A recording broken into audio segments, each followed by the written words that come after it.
the apostles except Paul. Then 14 years later I went back to Jerusalem again, this time with Barnabas. And Titus came along, too.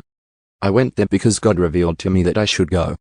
While I was there I met privately with those considered to be leaders of the church and shared with them the message I had been preaching to the Gentiles.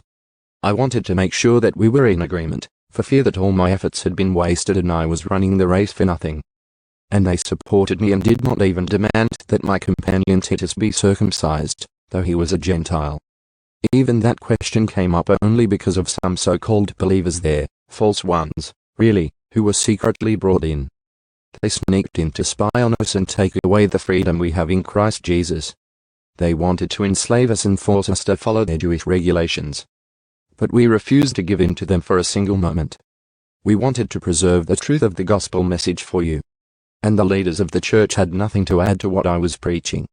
By the way, their reputation as great leaders made no difference to me, for God has no favorites.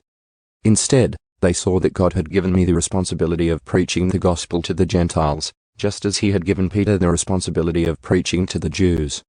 For the same God who worked through Peter as the apostle to the Jews also worked through me as the apostle to the Gentiles. In fact, James, Peter, and John, who were known as pillars of the church, recognized the gift God had given me, and they accepted Barnabas and me as their co-workers. They encouraged us to keep preaching to the Gentiles, while they continued their work with the Jews. Their only suggestion was that we keep on helping the poor, which I have always been eager to do. Paul confronts Peter. But when Peter came to Antioch, I had to oppose him to his face, for what he did was very wrong.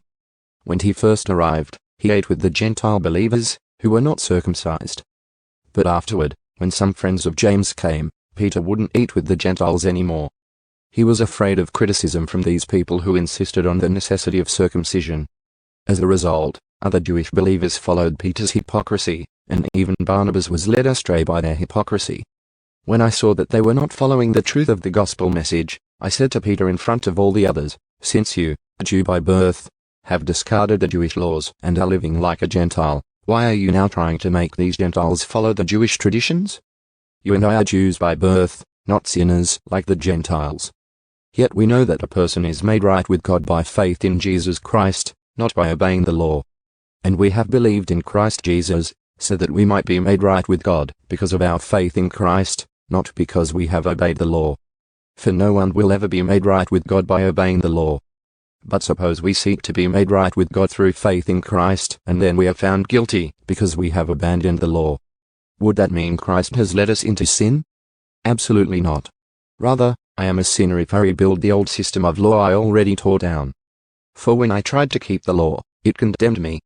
So I died to the law. I stopped trying to meet all its requirements, so that I might live for God. My old self has been crucified with Christ. It is no longer I who live, but Christ lives in me. So I live in this earthly body by trusting in the Son of God, who loved me and gave himself for me. I do not treat the grace of God as meaningless.